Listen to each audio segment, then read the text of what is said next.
الرحمن الرحيم الحمد لله رب العالمين والعاقبة للمتقين ولا عدوان إلا على الظالمين والصلاة والسلام على أشرف الأنبياء والمرسلين نبينا محمد وعلى آله وصحبه أجمعين سلام الله عليكم ورحمة الله وبركاته.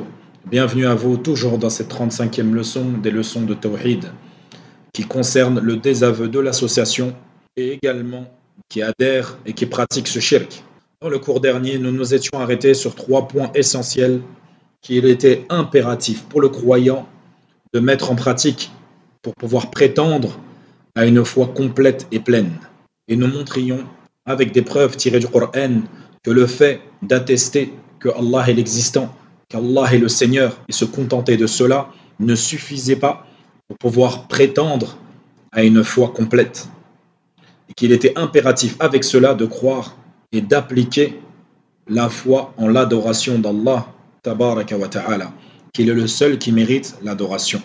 Donc je vous l'expose succinctement et nous passons à la suite. Le premier point est le fait de croire et d'avoir la foi qu'Allah est l'existant.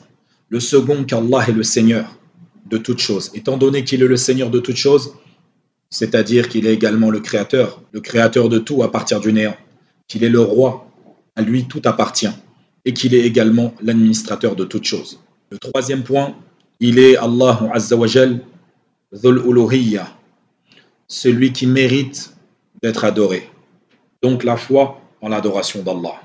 Sachez également que le quatrième point, en plus de l'application des 3 premiers que nous venons de citer, il est impératif à tout croyant de se désavouer de ceux qui pratiquent le shirk, et également du shirk en lui-même. Il est impossible de prétendre à l'unicité d'Allah, de dire je suis un monothéiste et ne pas te désavouer du shirk, mais également de ses adhérents. Lorsqu'on parle du désaveu de ses adhérents, c'est-à-dire de se désavouer de leur shirk et de ce qu'ils sont pour leur shirk, et non pas parce qu'ils sont de telle origine, de telle ethnie, de telle couleur de peau ou de tel endroit. Le désaveu concerne leurs croyances, leurs pratiques religieuses. Tu te dois de détester leurs adorations et de les détester pour leur adoration. Et c'est ce que tous les prophètes ont pratiqué. En plus d'appeler à l'unicité d'Allah, à sa seigneurie, à son adoration, au fait qu'il a les noms et les attributs les plus parfaits, et donc d'expliquer qu'il méritait l'adoration à juste titre, car il est l'existant. Il a celui qui a les noms les plus parfaits, les attributs les plus élevés. Il se désavouait avec tout cela des gens du shirk et du shirk lui-même. Qui aura prétendu croire en Allah et aura adoré Allah et ne se sera pas désavoué de ceux qui est adoré en dehors d'Allah et de ceux qui adorent autre qu'Allah, n'aura pas accompli et n'aura pas appliqué la foi en Allah Azza wa Jal. En exemple à cela, si une personne venait nous voir et nous dirait « Aimes-tu Jésus et aimes-tu Mohammed ?» sallallahu alayhi wa sallam. Bien sûr que les croyants, les musulmans, disent « Naam, nous aimons Jésus et nous aimons Mohammed alayhi salatu wa salam, car ce sont des prophètes d'Allah. » Et s'ils nous rétorquaient à notre réponse, dans ce cas-là, « Tu aimes les chrétiens ?» Et là, bien sûr, nous répondrions « Non, nous n'aimons pas les chrétiens, car la chrétienté est autre chose. La chrétienté, c'est le fait de considérer Jésus comme une divinité en dehors d'Allah, ou de penser qu'il est un associé à Allah. Ceci est du shirk. Et il est interdit pour les musulmans de dire « J'aime l'islam, je pratique l'islam, mais j'aime également la chrétienté, mais je ne la pratique pas. J'aime l'islam, je pratique l'islam, et j'aime le judaïsme, mais je ne le pratique pas. Hada kullu batil. Tout ceci est du faux. Il est impératif de se désavouer de la chrétienté, c'est-à-dire du christianisme, mais également du judaïsme. Quant au 5e point, qui lui est l'inverse du 4e, c'est-à-dire le 5e point est le fait d'aimer les gens de la foi, les gens de la ilaha illallah, les gens du tawhid. Allah Azza wa Jal nous dit bien dans le Coran وَالْمُؤْمِنُونَ وَالْمُؤْمِنَاتُ بَعْضُهُمْ أَوْلِيَاءُ بَعْضٍ يَأْمُرُونَ بِالْمَعْرُوفِ وَيَنْهَوْنَ عَنِ الْمُنكَرِ وَيُقِيمُونَ الصَّلَاةَ وَيُؤْتُونَ الزَّكَاةَ وَيُطِيعُونَ اللَّهَ وَرَسُولَهُ أُولَئِكَ سَيَرْحَمُهُمُ اللَّهُ إِنَّ اللَّهَ عَزِيزٌ حَكِيمٌ. Allah Azza wa Jal nous dit Les croyants et les croyantes sont alliés les uns des autres. Ils commandent le convenable et interdisent le blâmable, accomplissent la prière, acquittent l'aumône et obéissent à Allah et à son messager. Voilà ceux auxquels Allah fera miséricorde, car Allah est puissant et sage. Ceci, en tant que croyant, est obligatoire. Tu es obligé de les aimer pour leur unicité, leur pratique de leur unicité. Et l'amour que tu portes à tes frères et tes sœurs croyants, tu te rapproches d'Allah par cet amour. Et tu te dois de faire en sorte que ta croyance te pousse à être avec tes frères et tes sœurs comme un seul corps.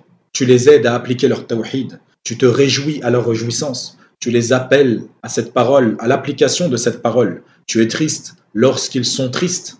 Et ceci n'appartient que aux gens du tawhid. Il est évident que celui qui prétendrait se désavouer des musulmans parce qu'ils sont musulmans, ou qu'il se désavouerait des musulmans parce qu'ils pratiquent l'unicité d'Allah, ceci est interdit et ne peut convenir à un croyant. Sixième point, qui est le fait de dire que tu n'adores qu'Allah seul sans associé, car il est celui qu'il mérite, fait que tu dois comprendre et affirmer que tout ce qui est adoré en dehors d'Allah sont des divinités du faux. Et ceci est une croyance obligatoire. Celui qui prétendrait adorer Allah, car il est celui qui mérite d'être adoré. Mais avec ça, il dirait à ceux qui adorent autre qu'Allah, tels que les chrétiens ou les juifs, ou les adorateurs du soleil ou du feu, ou les statues, il dirait, après tout, ce sont leurs divinités à eux, ce sont leurs croyances à eux. Elle leur est légitime, ils sont libres de cela. Ceci est de la mécréance. Il dirait, moi, je n'adore pas le feu, je n'adore pas le soleil, je n'adore pas Jésus, je n'adore pas les divinités en dehors d'Allah. Mais celui qui adorerait en dehors d'Allah, après tout, il est libre. Alors qu'An-Nabi sallallahu alayhi wa sallam nous dit bien dans un hadith authentique, Man qala la ilaha illallah wa kafara bima yu'bad min dunillah, haruma maluhu wa damuhu wa hisabuhu ala Allah. Quiconque prononce la ilaha illallah, qui le dirait tout en le comprenant, en le pratiquant, et mécroirait en ce qui est adoré en dehors d'Allah, il se désavouera donc de ce qui est adoré et de ceux qui adorent autre qu'Allah. Ses biens et son sang sont sacrés. Et là, on voit bien, encore une fois, qu'il est impératif de mécroire en tout ce qui est adoré en dehors d'Allah. Comme Allah Azza wa Jalla nous dit dans le Coran, فَمَنْ يَكْفُرْ بِالطَّاغُوتِ وَيُؤْمِنْ بِاللَّهِ فَقَدِ اسْتَمْسَكَ بِالْعُرْوَةِ الْوُثْقَى. Quiconque mécroit au Tarout, tout ce qui est adoré en dehors d'Allah, tandis qu'il croit en Allah, a saisi certes la lance la plus solide qui ne peut se briser. Le septième point, quant à lui, après l'énumération de ces 6 points, donc je le récapitule, le premier, croire en l'existence d'Allah. Le second, croire en la seigneurie d'Allah. Le troisième, croire et pratiquer son adoration. Le quatrième, se désavouer des gens du shirk et du shirk lui-même. Le cinquième, qui est le fait d'aimer les gens du tawhid pour leur tawhid. Le sixième, qui est le fait d'affirmer avec certitude que tout ce qui est adoré en dehors d'Allah est le faux. Sache que le septième point, qui est tout aussi important que les 6 premiers, est le fait d'être en accord avec la sunna du prophète sallallahu alayhi wa sallam dans ton adoration. Il est impératif pour chacun d'entre nous qui accomplissent des actions, nous devons les appliquer et les pratiquer comme Allah Azza wa Jal les a légiférés, comme le prophète les a légiférés. Et ce septième point-là, il est propre aux gens de la sunna. Et cela nous différencie aux gens de la passion, aux gens de l'égarement. Ils peuvent crier, dire sur tous les toits et à tout le monde qui suivent la sunna du prophète sallallahu alayhi wa sallam.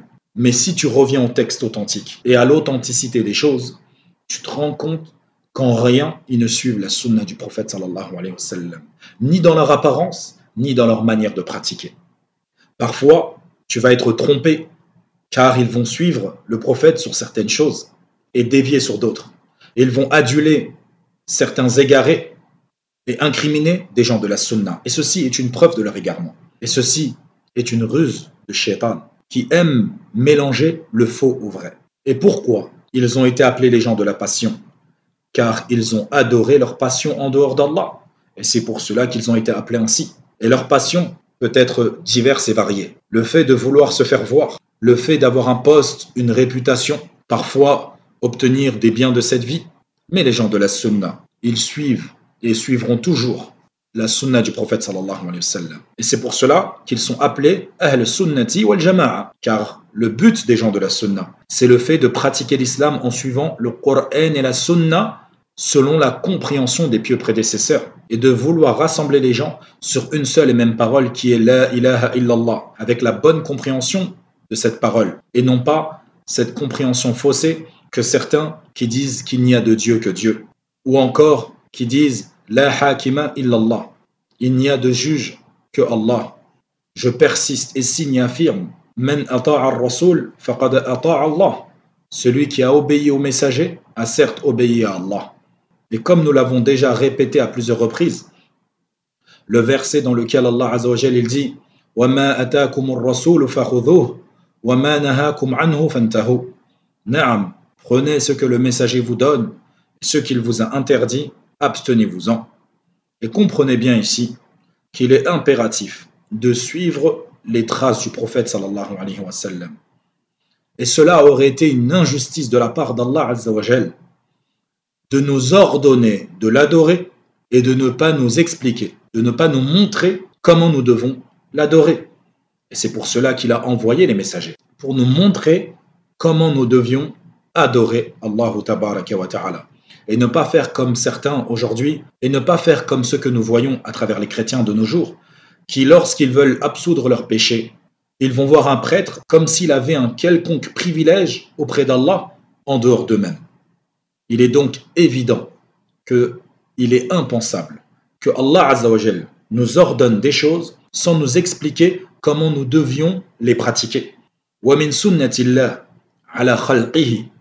Parmi les voies qu'Allah a légiférées dans sa création, c'est que même nous, entre êtres humains, lorsque l'un de nous ouvre une société et il emploie une personne, il est impensable de dire à une personne, de l'engager, de lui dire « assieds-toi là et tu vas faire telle et telle chose » sans au préalable lui expliquer et lui montrer comment faire, ou de mettre quelqu'un à sa disposition pour lui montrer comment faire. C'est logique. Tu ne peux pas dire à une personne « fais tel travail » sans lui montrer quel est ce travail. Et cela est une chose naturelle. Il est inconcevable de penser cela d'Allah tabaraka wa ta'ala alladhi huwa ahkam al-hakimin, qui est le plus sage des sages, qui est le plus savant des savants. Comment pourrions-nous penser d'Allah Azza wa Jalla qu'il aurait créé les djinns, les esprits, et les hommes qui sont des milliards? La yuhsiha illallah. Personne ne peut les dénombrer excepté Allah. Il leur ordonnerait donc son adoration sans leur expliquer, sans leur montrer comment ils devaient l'adorer. Hada mustahil. C'est impossible. Dans combien de versets Allah Azza wa Jalla nous appelle à obéir aux prophètes? Ils nous ont été envoyés pour qu'on leur obéisse. Et leur obéissance nous montre et nous dévoile comment nous devons accomplir nos adorations. Allah nous dit bien dans le Coran « Wattabi'ul mursalin » et suivez les messagers. « Qul in kuntum tuhibbuna Allah fattabi'uni yuhibbukum Allah wa yaghfir lakum dhunubakum » Dis-leur, ô messagers d'Allah, si vous prétendez aimer Allah, suivez-moi. Suivez qui? Suivez Muhammad ibn Abdillah ibn Abdul Muttalib sallallahu alayhi wa sallam. Suivez-le, alors Allah vous aimera et vous pardonnera vos péchés. Et Allah est pardonneur et miséricordieux. Donc quiconque accomplit une œuvre, si belle soit-elle, qui n'est pas en concordance et en adéquation avec la sunna du prophète sallallahu alayhi wa sallam, son action et lui-même est rejetée. Quiconque adore Allah et son adoration est en adéquation avec la sunna du prophète sallallahu alayhi wa sallam, mais n'est pas sincère, ne le fait pas pour Allah, son action est rejetée. Donc pour que ton action soit acceptée, il est impératif d'avoir ces deux points. Et pour clôturer, le dernier point est le fait que tu dois tout faire, tout ton possible, pour être sur ce sur quoi les compagnons du prophète, ridwanullahi alayhim ajma'in, étaient, qui sont les premiers de cette communauté, as-salafus salih. Comme Allah Azza wa Jalla nous dit dans le Coran, وَمَنْ يُشَاقِقِ الرَّسُولَ مِنْ بَعْدِ مَا تَبَيَّنَ لَهُ الْهُدَى وَيَتَّبِعْ غَيْرَ سَبِيلِ الْمُؤْمِنِينَ نُوَلِّيهِ مَا تَوَلَّى وَنُصْلِيهِ جَهَنَّمَ وَسَاءَتْ مَصِيرًا. Et quiconque fait scission d'avec le messager, après que le droit chemin lui est apparu, et suit un sentier autre que celui des croyants, qui sont les croyants, les salafus salih, alors nous le laisserons comme il s'est détourné et le précipiterons dans l'enfer. Et quelle mauvaise destination! Et cela est important. Pourquoi? Car les compagnons du prophète sallallahu alayhi wa sallam nous ont montré comment nous devions adorer, comment nous devions invoquer Allah Azza wa Jal, comment nous devions pratiquer nos adorations en général. Exemple, Allah tabaraka wa ta'ala, il dit dans le Coran: Inna Allah wa malaikatahu yusalluna ala nabi ya ayyuhalladhina amanu sallu alayhi wa sallimu taslima. Allah Azza wa Jal, il dit: certes, Allah et ses anges prient sur le prophète. Ô vous qui croyez, priez sur lui et adressez-lui vos salutations. Et aujourd'hui, tu vois des soufis qui sont un groupe parmi les groupes égarés de la religion de l'islam. Ils prétendent être pieux, être pleins de spiritualité. Ils se réunissent dans les mosquées et ils chantent tous en chœur la salat ala rasulillah sallallahu alayhi wa sallam. Et ils crient tous en chœur d'une seule et même voix, et pensant avec cela se rapprocher d'Allah, et que c'est comme cela qu'on doit évoquer le messager d'Allah sallallahu alayhi wa sallam, comme les chrétiens font dans leurs églises, en chantant les louanges de leur divinité. Et lorsqu'on leur explique qu'il ne faut pas faire cela, ils te disent: mais Allah Azza wa Jal nous dit dans le Coran, priez sur le messager. Donc, il nous dit bien tous ensemble de prier sur le messager. Et c'est là qu'il faut revenir à la compréhension des pieux prédécesseurs et de voir comment ils ont mis en pratique ce qui est mentionné dans ce verset. Et les gens de la sunna savent qu'il ne convient pas de se réunir dans une mosquée et de chanter tous en chœur les louanges du prophète ou les louanges d'Allah tous ensemble, excepté comme il nous l'a été légiféré à travers la prière, en plaçant un imam et en écoutant sa récitation lorsqu'il récite à voix haute, et en récitant dans nos cœurs et en articulant, en bougeant nos lèvres lorsque ce sont des prières à voix basse. Ceci est venu de la part des compagnons du prophète sallallahu alayhi wa sallam. Parmi les grâces qu'Allah a accordées aux croyants, aux musulmans, c'est le fait qu'il y ait une transmission. Ce qu'on évoque nous aujourd'hui en 2023 remonte jusqu'à Allah tabaraka wa ta'ala, car Allah a préservé cela. Je finirai avec cela aujourd'hui, cette faïda que Shir nous donne dans sa parole, que le prophète sallallahu alayhi wa sallam nous a enseigné: Alaykum bi sunnati wa sunnati al-khulafa'i ar-rashidin al-mahdiyyin min ba'di. Suivez ma voie ainsi que celle des califes bien guidés qui me succéderont. Puis il dit: Tamassaku biha. Lorsqu'il dit cramponnez-vous à celle-ci, il ne fait aucun distinguo entre sa sunna et la sunna des pieux prédécesseurs, des 4 califes bien guidés.